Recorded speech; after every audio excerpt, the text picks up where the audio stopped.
Good evening, everyone. Glad to see everyone here. I, Jacqueline Colton, President of the Duncanville ISD Board of Trustees, do hereby call this meeting of the Duncanville Independent School District to order. Let the record show that there is a quorum of trustees present, that the meeting has been duly called, and that notice of the meeting has been posted in accordance with the Texas Open Meetings Act, Texas Government Code, Chapter 551. We will now move to opening ceremonies.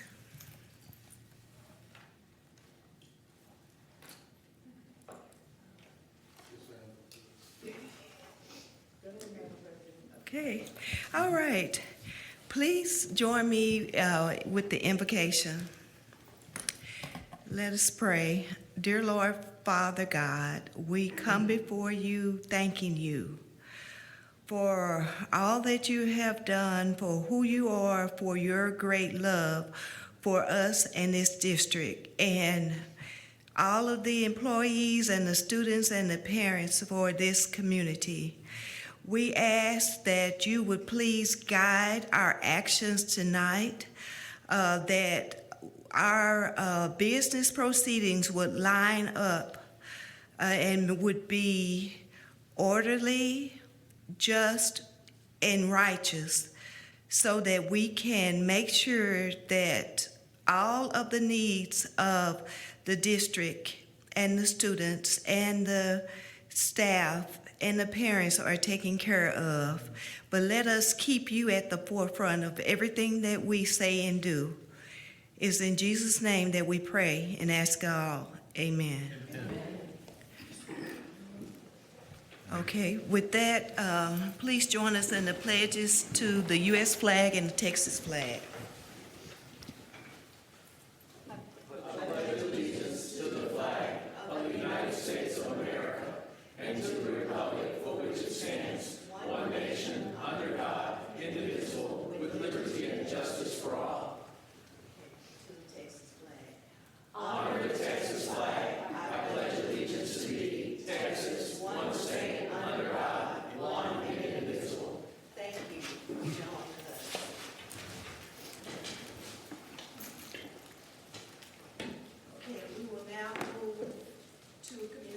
From citizens. Are there any communications? Okay, so we do not have any communications from the citizens regarding a pending agenda item.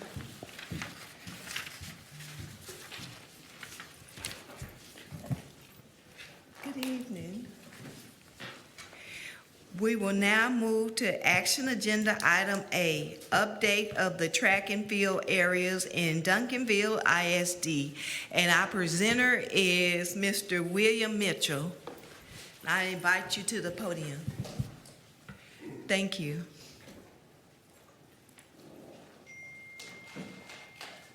Good evening, Board President Jackie Colton, Dr. Gorey, Superintendent, board members. Tonight we'll be giving an update on the track, and we have Hillis here, Russ Reeves and his team, to give us an update from the start to where we are now on the track. Okay. Thank you. Thank you very much, Madam President, Board of Trustees, and Dr. Gorey. Thank you so much for this opportunity. I was in public education for 33 years. My whole family is in education, so this is a blessing that I'm part of this, because I get to still help school districts and kids and coaches and administrators. So it's a blessing. And I will say this, my wife works in Region 10, and she is presenting with Sue Ellen in a couple of weeks. So anyway, I told her I would mention that. So she loves her. She talks about Duncanville ISD all the time because of Sue Ellen. But anyway, as far as the track, we've been through a long process, which you all know. We've done this for a while. But one of the reasons that we took as long as we did is we were trying to find out as many options as possible to deal with the soil issues that the geotech surveys came back with. And just so you know, the geotech surveys is what Hellas follows. And we don't want to deviate from that, because if we do, it could lead to failure of the track surfaces, and we do not want to do that. And so I've got a team here to kind of answer any of the questions you may have related to this. I think it's very smart on your part to be good stewards of taxpayer money to have a meeting like this. So thank you for the opportunity. I'm going to have my team come up and introduce themselves, and then we'll answer any questions that you may have related to the work that still has to be done. Yes, come up, introduce yourself. Jason Davidson, Hellas Construction.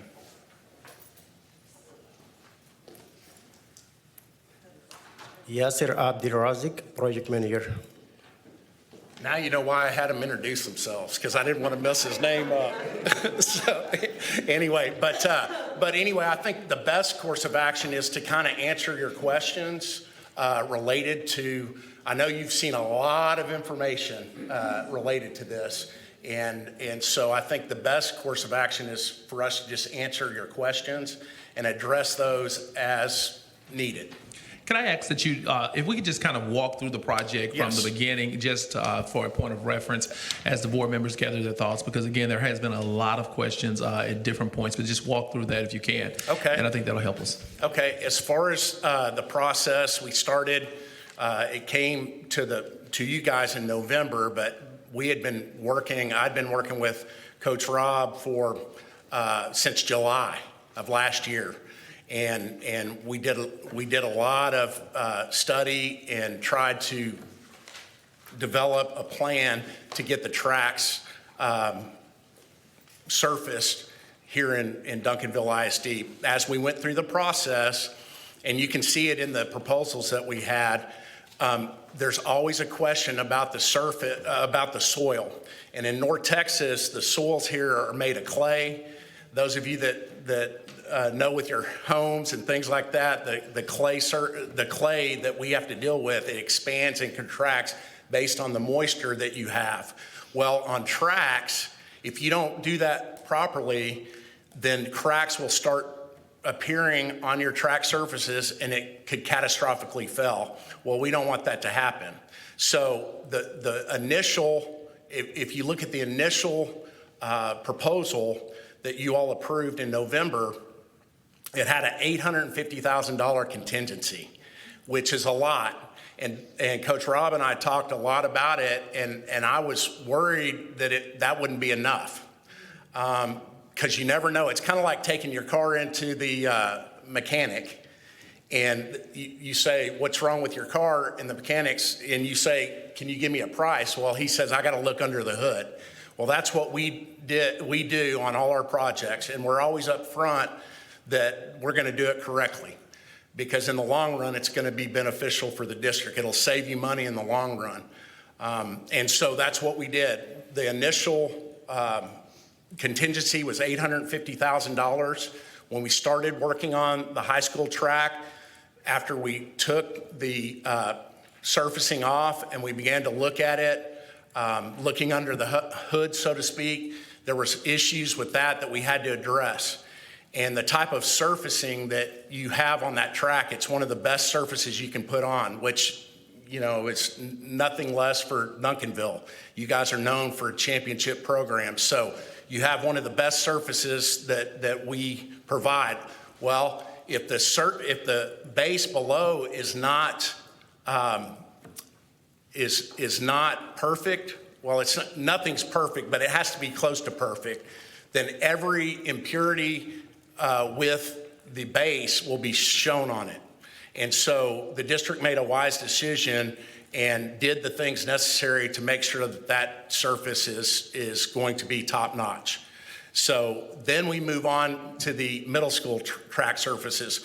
If any of you have been at the middle school surfaces, you can see that they've been that way for a while.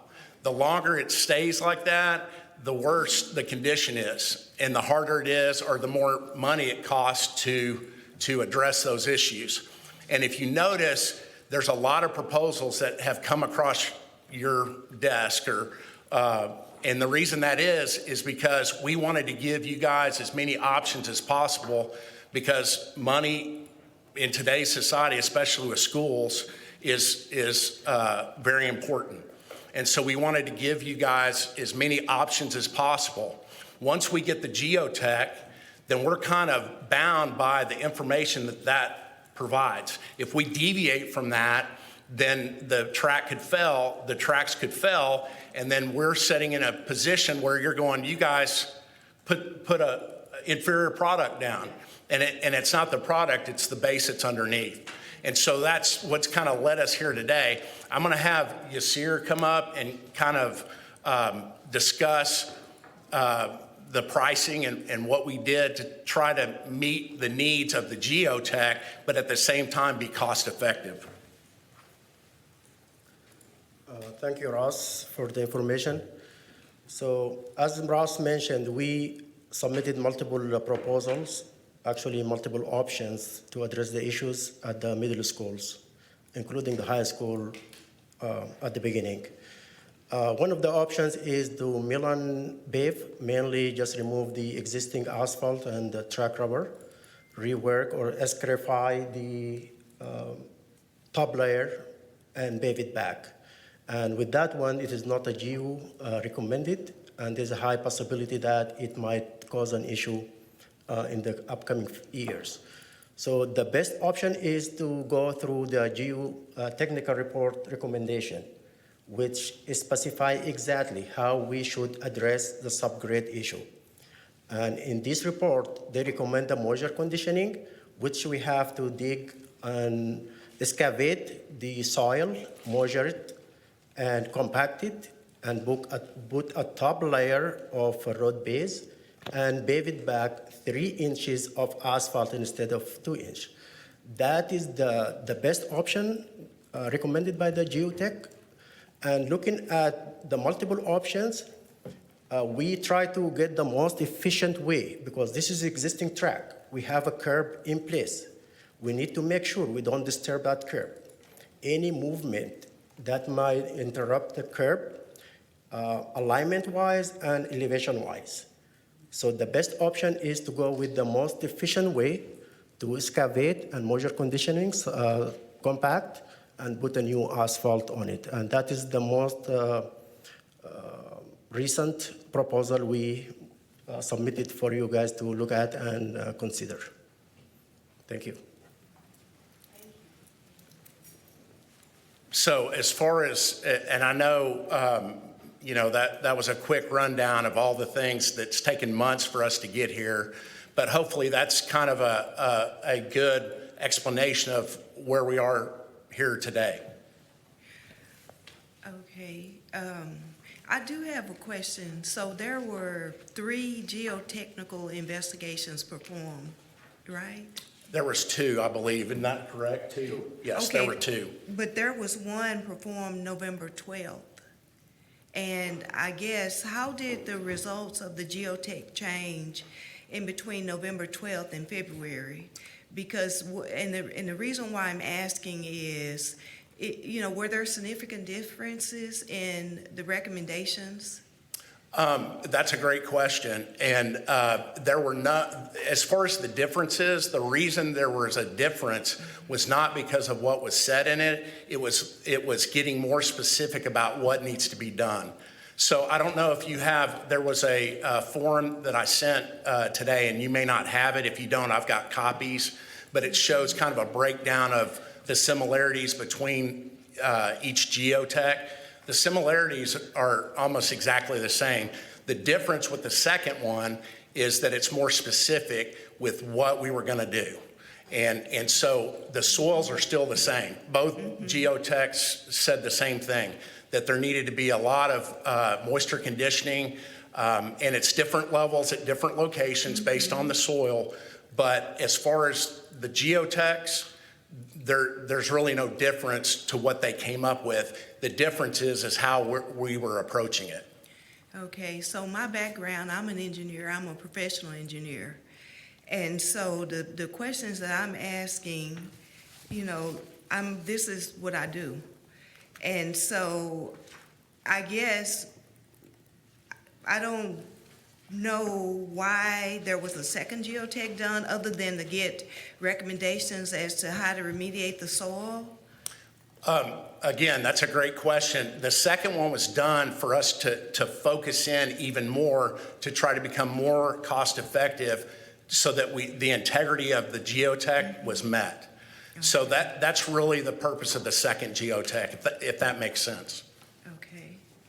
And then, so your base proposal was based upon just replacing the track surface? Yes, ma'am. And not doing anything? I know that there was allowances for some curb work, Yes, ma'am.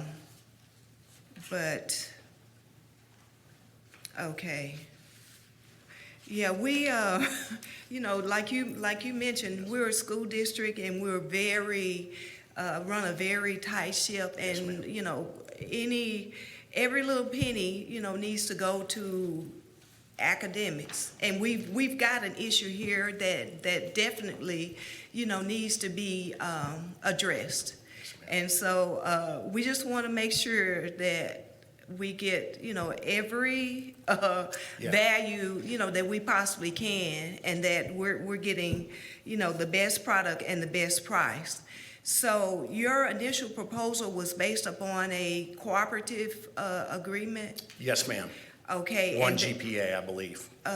which one? One GPA. Okay, so one GPA, and then there are unit costs for the work that need to be done. So was there a bid proposal form that was completed? As far as, and another great question, as far as whenever you do a change order with the cooperative, there's no reason to do another contract. It's added to it. And so what Yes. will happen, and I'll have Yasir kind of explain the process so that you guys all understand it in more clarity. But basically, once there's determination after we look at the geotech and what's underneath the surface, then if there's a change order needed, then there's a process that we use, but it's still under the same cooperative. Yes. So there's not two cooperatives. Oh, no, sir. I guess my question is, so we got figures and, you know, there were different options presented. We understand all of that, but what is the basis for the dollar amounts that were proposed? Because I know, you know, that, you know, the bid item quantities times some price, but I didn't see that detail, and I could be overlooking it. No, okay, yeah, Yasir, you want to kind of address that? Yasir is the project manager on the Okay. job. That's why I keep referring to him. Yes, sir. Thank you. Thank you. So your question about the proposal we submitted, correct? Well, the proposal for the change order.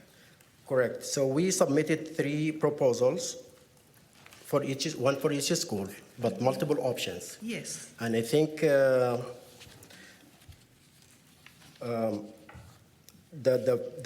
proposal number 1 is just for reconstructing the track, bare geotechnical report recommendation as is, that including the existing lanes. So the 3 school has multiple lanes. 2 of them has 7 lanes, 1 of them has 6. So that is as is, reconstructing it bare geotech. Proposal 2 is to reduce the 7 lanes to 6. Make it standard across all schools, 6 lanes on each school. That is why the dollar amount is less a little bit than the original proposal. Proposal 3 is to reduce it to 4 lanes, from 7 to 4, 6 to 4, across all the schools. And you can see the dollar amount is less than the previous one. The last proposal is demo and BEV, and that is just non-geotechnical recommendation proposal. Yes, sir. So, I guess the quantities, how did you arrive, like, I think we're looking at option 2, right? Correct. So how did you arrive at the dollar figures? I know that with the cooperative, there is bid items and there is quantities, but I didn't see that detail. So is that something that you're prepared to, you know, that you potentially have with you tonight, or? Not at this moment, but what type of quantities exactly you're looking for, so I can get back to you Okay. with it. Well, my question is, how did you arrive at the dollar figures for each one? Because we got, 600,000 or whatever. So what is the basis? How was that calculated? The basis for the proposal is the scope of work. The scope of work is to removing the existing asphalt and moisture conditioning. And per the geotechnical recommendation, it is different depths for the moisture conditioning. I believe 3 foot, 4, and 7. So that will drive the total amount for the proposal. For the school also, we have, since we're going to reduce the lanes from 7 to 6, we have to remove and replace the outside curb. Yes. The entire outside curb, you have to remove that, replace it with a new board curb all around. We reduce the surfacing area. So that will give credit to the school, incorporate it into the proposal as well. So that would basically will drive the total amount for each proposal. Okay, so there's a certain square yards, right? Correct, should, Yes, yes. so those quantities were not available for the change order. I was just trying to figure out, how you were able to arrive at the dollar figures that have been presented. And I haven't been able to get, a good response to that. Yeah, that is just, it wasn't clear exactly what quantities you guys looking for, but now I understand your request. I will reach out to my estimators and get you the exact number for every and each school per proposal. All right, thank you. Thank you. Are there any other questions? Trustee Vera Cruz? Well, I did, and I was curious about whatever plan we go to, what maintenance is going to be required yearly? As far as the maintenance, you are going to have to keep the surface clean, like keep grass and things off of it. You know how grass will grow up around the sides? That can create issues. As far as the issue, do you want to address that, Jason? As far as So basically, on the surface itself, once we lay it, then you'll just maintain it normally, blowing it off, make sure that kids aren't taking football spikes, things like that, regular maintenance, and then it's just a matter of blowing it off and keeping the grass from growing underneath it to separate the surface itself from the asphalt. Okay. And then I had a second question, Madam President. What's the expected lifespan of the track? Should we go with whatever plan you propose? As far as the warranty on the track surface is 5 years. The base has 1 year, just like your house. But the surface, now I put these tracks down in Rockwall, where I was the athletic director. They told me the same thing. I was asking the same questions you guys were. And they said 5 years, it's on year 10, and they're about ready to be replaced. So the warranty is 5 years. I do have a question. So according to the materials I read, there's an 8-year warranty On the high school track. yes. Yes. There, on the high school track, because it's a full pour, it's not a structural spray. It's put down and laid in by hand, and that material has an 8-year warranty, as opposed to what you're doing at the middle school, and it's a structural spray, so it doesn't last as long, Thank you. warranty-wise. I'm good, thank you. Why the difference? Why the difference? Why would one be one way and the 3 middle schools be a different Well, way? the full pour system is the best system you can have, and that costs money. And so as far as putting a different surface on the middle school, you're saving money. You could put full surfaces, and we can hand these out to. This kind of shows you the difference. Saving money for how long? I mean, if we're gonna have to repair it, I mean, saving money for how long? Well, again, you have a 5-year warranty, but if you keep it up, you know, it can last longer than 5 years. But if you're gonna ask me how long it's lasts, I'm gonna tell you it's a 5-year warranty. And that's what I used to tell my board. My board would ask me, how long is it gonna last? And I say, it's an 8-year warranty on a turf, 5-year on a track. So I hate to be like not directly answering your question, but that's the best answer that I can give you on that. Yes, I'm totally in favor of completely repairing everything. And I understand why we're not doing the total top layer at the middle schools. Comes down to money. But my issue is in the future, you know, the 5-year, 8-year.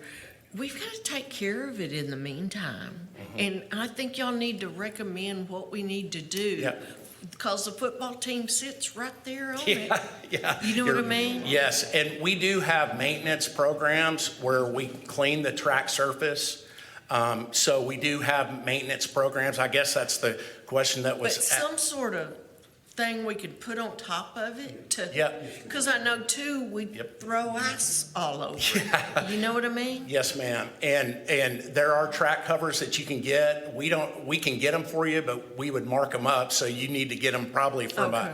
from a sporting goods stuff. That's what I did as an athletic director. I would buy track covers during football season and put them on to protect it, to In your point. both sides too, visitor and home. Yes, Because ma'am. we don't know what they're doing. But- Yeah, exactly. But I just think we need to take better care of it. And is it best at the high school to resurface the field and the track at the same time? Or is it? It's always good to do that because we only mobilize one time to do that. And, Oh, and, yeah. and so it saves you a little bit of money, but again, you're talking about a major expense. So a lot of school districts will do it in phases. Okay. So this is usual. Yes, ma'am. Okay. I think that's all my questions, but I really do want you to provide recommendations to the athletic department about how to protect it. Yeah, and that's great. We always provide, when the job is closed out, when we walk it, we have a maintenance and a warranty plan that's given to the client. So the athletic department will get, I think, what you're asking for. And we probably should have our maintenance department there too. Yes, ma'am. And that's standard as well. Okay. Good point. Thank you. Thank you.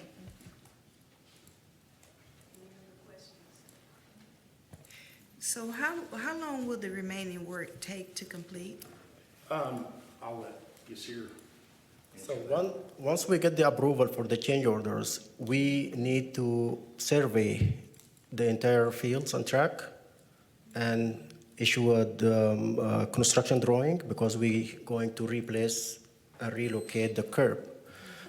While that is in process, we can start on the demolition, removing the existing curb, removing the asphalt, start the excavation while we're waiting for that.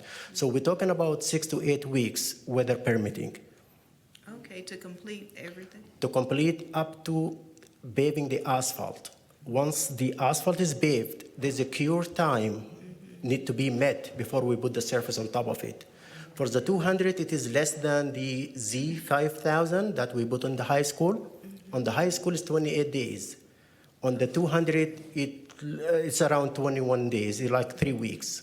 Then the track department will be able to surface it, and it's going to be quicker because it is a spray. It is quicker process. So once they mobilize, they need 2 to 3 weeks to complete the surfacing. So you need to count for construction 6 to 8 weeks, cure time, and then a surfacing time. So we're talking about 8 to 12 weeks total. And would you update the board where you are with the high school at this time? Second, Update the board on where we are with the high school project. the reconstruction has been completed, and the asphalt has been paved, and we anticipated to start the track surfacing on April 16. Once the track mobilized, they will take around 3 to 4 weeks to complete. So we're looking at the first week of, or second week of May to complete the surfacing. I do have a question. After the installation, when can the track be used? Is there a waiting period? No, ma'am. Once we finish that process, then we'll do a final walk. That's when we'll have, the maintenance people. We'll also have the athletic department. We'll walk the surface, hand them the things, they'll sign off, and it's good to go.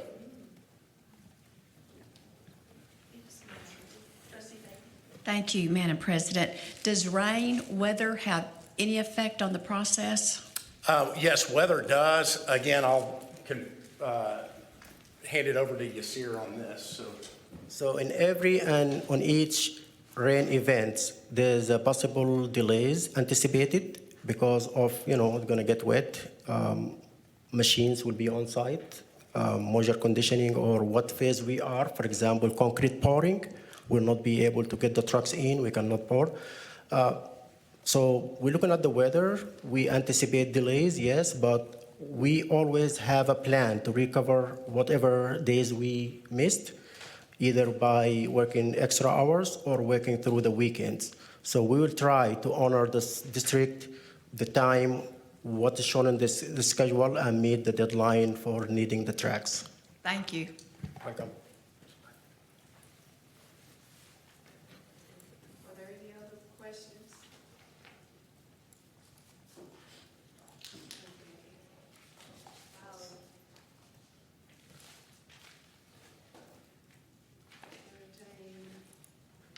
A motion.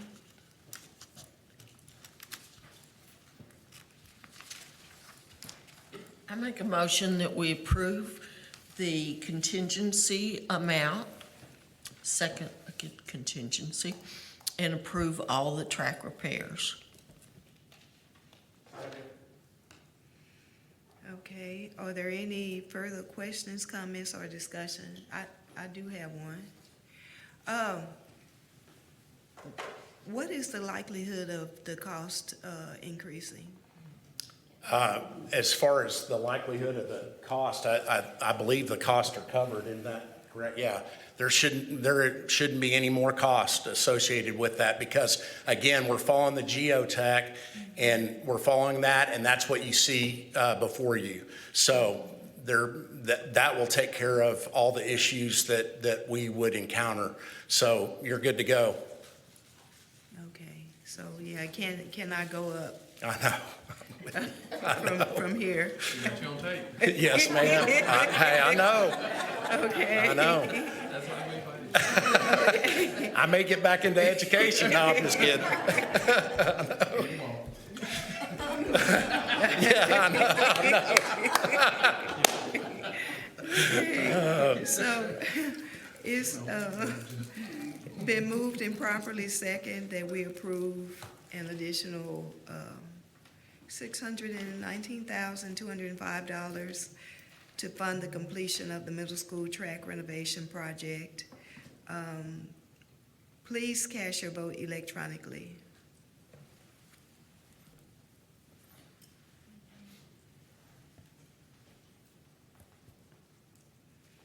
Okay, the motion passes 5-1. Thank you all. We appreciate you being here tonight to, answer questions. Yes, ma'am. Thank you for your trust in us. Yes, Thank you. Thank you. Thank you.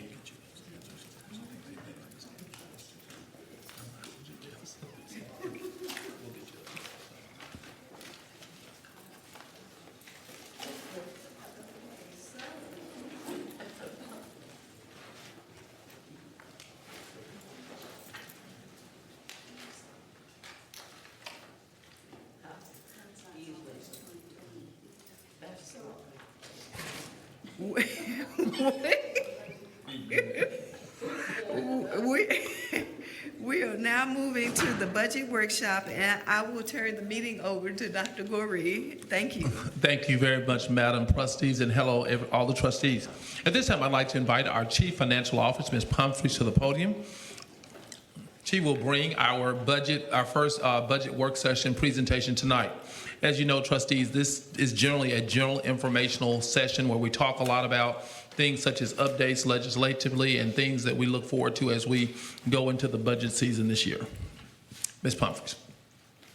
Good evening, President Colton, Board of Trustees, Superintendent Goree. Welcome to our first budget workshop this evening. Up here kind of outlines our agenda for tonight. I'll be giving you a brief process overview. We'll look at the general fund as it is right now. We'll look at fund balance, kind of briefly discuss some of the legislative impacts, review our budget priorities for this school year, and talk about some of the budget factors and next steps. And as I mentioned before, tonight's workshop is just the first of a series of 3 workshops that we'll be conducting to kind of walk you through the district's financial position as we develop the budget for 26-27. This slide here outlines our process and how we'll begin establishing assumptions. In March, we've met and kind of talked about our timeline to get to the point where we are today. Here in April, we established campus budget allocations, what that formula will look like. We've communicated that to leadership that we're doing right here tonight. Also to our SLT team, we've already done that. We've communicated out to the campuses what their campus allocations are. And as we move into the month of May, the board will have an additional workshop. We'll solicit and take any feedback that we receive from you all as we go through that process. We'll be formalizing our enrollment projections. We have preliminary ones now, but we'll, as the process gets closer, those numbers will start to solidify. We'll get with our HR team to look at our staffing levels, what they look like for next year. We'll have that additional information to the board, and then as we move into the month of June, we'll bring the preliminary budget to the board, and you will vote on it at the June 15th regular board meeting. And so we will have 2 additional meetings between then and now to talk about the budget. Next here, it kind of gives you an update of where we are currently on budgets versus actuals. You'll see on the revenue, we're staying pretty consistent. You have here your adopted budget, the amended budget, as we've gone through several budget amendments year to date. And then we've kind of projected out what our June final numbers will look like. And what I want to highlight here is that we started out when we adopted the budget in July at an $18 million deficit. And so just kind of going through that and being conscientious, the senior leadership team and everyone has joined together, kind of gone through at least one initial scrub of that information. And so currently we were able to knock that down to $12.6 million deficit, and we're on pace to end with a $7.9 million deficit, and that is before the track repairs. And so the $2.1 million was the amount the board originally adopted, so that would increase by the $600,000 you just approved tonight. And so prior to the approval you've just done, we were projecting an ending fund balance or a hit to fund balance of $10.1 million. But from an operating standpoint, from what we approved, 7.9. Here, I just wanted to kind of highlight to the board, you know, our fund balance. We're averaging right now monthly expenses of $11.2 million per month. So currently we have about 5 months of fund balance on hand to handle 5 months of operations. That's well above what TEA recommends, which is 3 months. But if we continue at the current spending pace that we are now in 2.5 years, we will have reached that 3-month mark. So anything below 3 months would put our first rating at risk and also kind of limit the flexibility of the board and what we can do in operations. So I did want to highlight that to the board.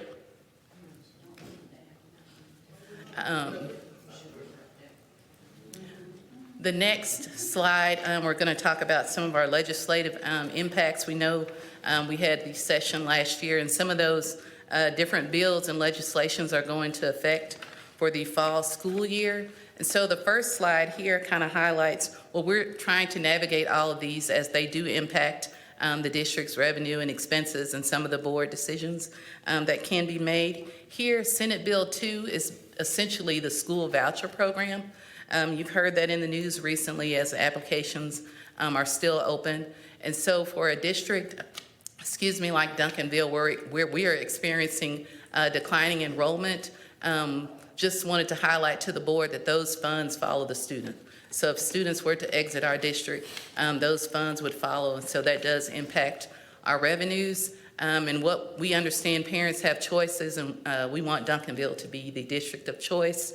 We had our Champions Choice event a couple of weeks ago to highlight all the wonderful programs we're offering here in the district. And so we will continue to highlight that and toot our own horn at every opportunity we can so that we do remain the district of choice for our families. So I did just want to highlight that to the board as that goes into effect this fall.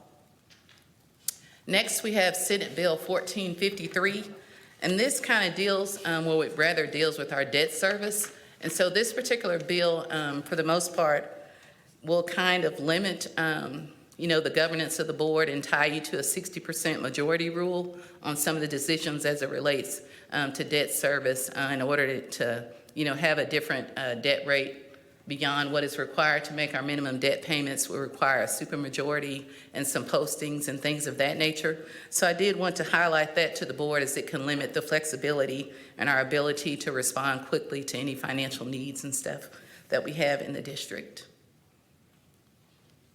Thirdly, House Bill 2. That, I know you all recall the teacher incentive allotments and staff incentive allotments. That implemented that. And that was a mandate from the state, and the amount of money that we get does not totally cover all the costs associated with those raises. So we still have, TRS step increases and things of that nature to maintain our compensation scale. So I just wanted to highlight, that as well to the board as we navigate those dollars. Here are our budget priorities for 26-27. Any decision that we do in regards to the budget, it aligns with our strategic goals and plans that we've already, communicated to the community and the board, and we have decided on as a district. So each one of our budget decisions and things that we make will align with these: accelerating academic growth, investing in strategic talent, and ensuring student-centered operations and protecting the long-term sustainability of the district. So these are basically our guiding principles for this budget workshop and those as we go forward. Next, these are the 4 key budget factors that will implement our budget development process as we go forward. Enrollment, which are the number of students enrolled in the district, the average daily attendance, which basically are the number of students that show up each day in class. Our property values in the community, and staffing and compensation. So here on this graph, it kind of highlights our student enrollment trends. As we've talked about before, the enrollment in the district has been declining over the last 14 years. We reached a peak in 2013 of 13,267 students, and we're projecting 10,685 here in the fall. So that's a decline of roughly 2,500 students. So the declining enrollment of students directly reduces our revenue, and so that is very important. And this just highlights to the board some of the challenges that we're experiencing as we move forward and as we discuss how we can combat those.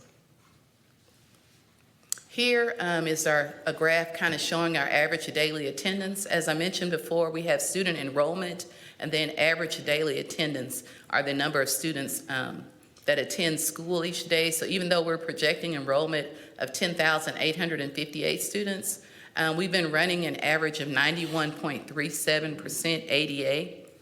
So 91% of our students show up, so that would equate to 9,921 students. And so those are the quantity of students that we would be funded on. So just highlighting that to the board, as that is a large factor in our revenues from the state. Here are a couple of the other budget factors. As I mentioned, property values.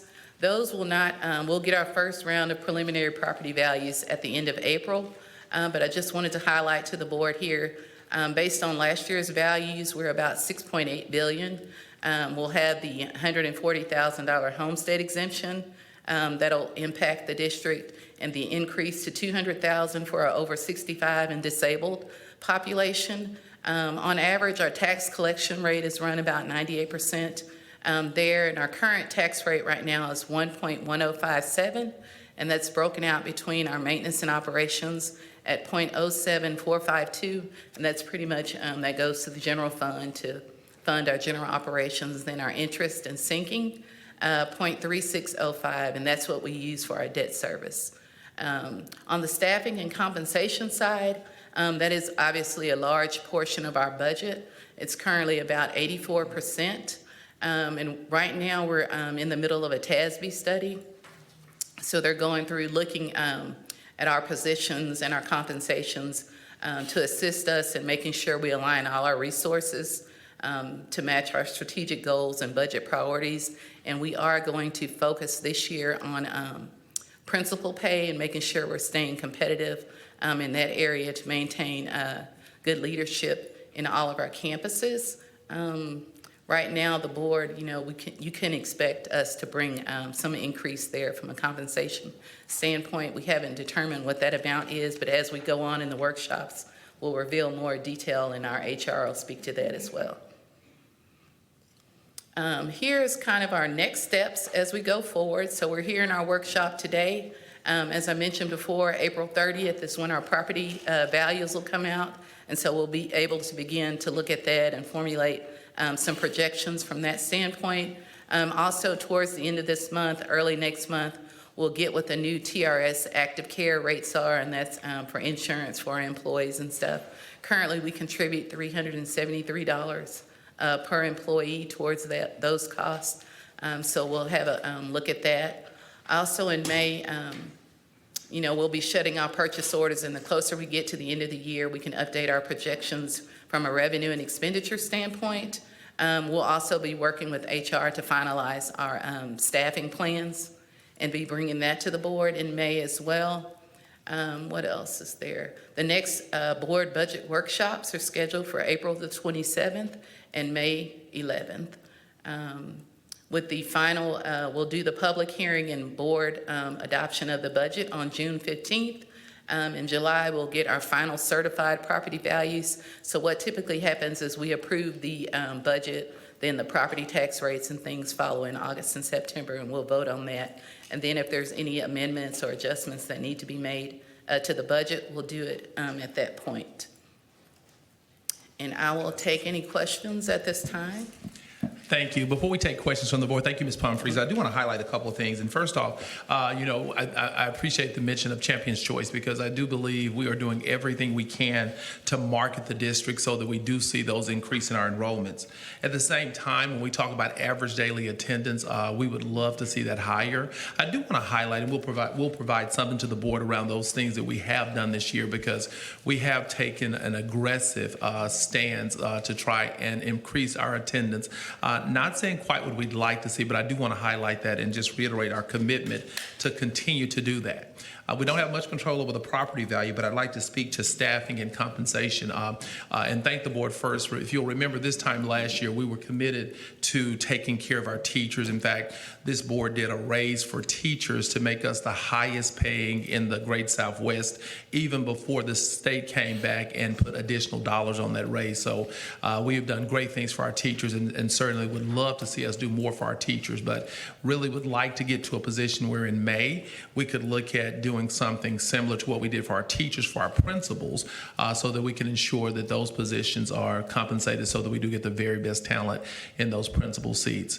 Also, interestingly enough, as that study is, we're working with that study, we are finding that many of our positions are in positions to be adjusted. So know that staff is looking at that very carefully, and understand that even though we have a deficit and we're working with several methods by which to address that deficit, we do believe that sometimes you have to spend some as well. So, but again, we do look to work towards decreasing that deficit as much as we can, with an elimination of that within the next few years. And certainly before we would go to any measure where the state would become involved, we will have that deficit erased. There was one other thing, and I don't remember. Okay, thank you. So maybe it'll come back to me. I'll call it senior moment. Is that? Yeah. Trustees, are there any other questions or comments? I do. Yes, Trustee Fahey? Thank you.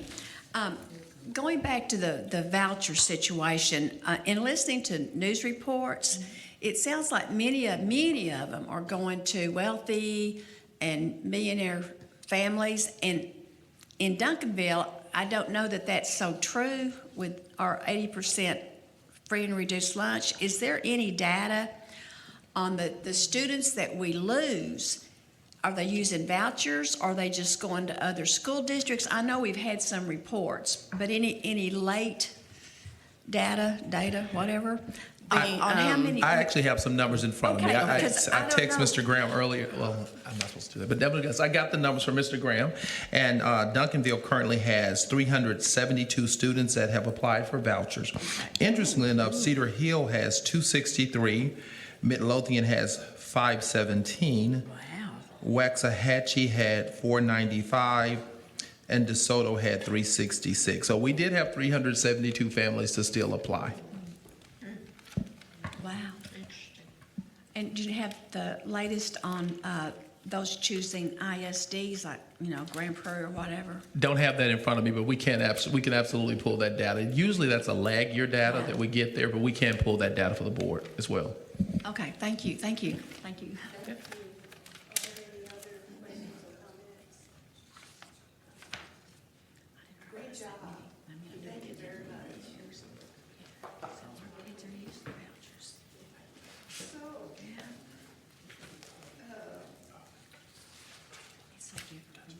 Okay. Being that there are no further items to discuss, do I have a motion to adjourn? So moved.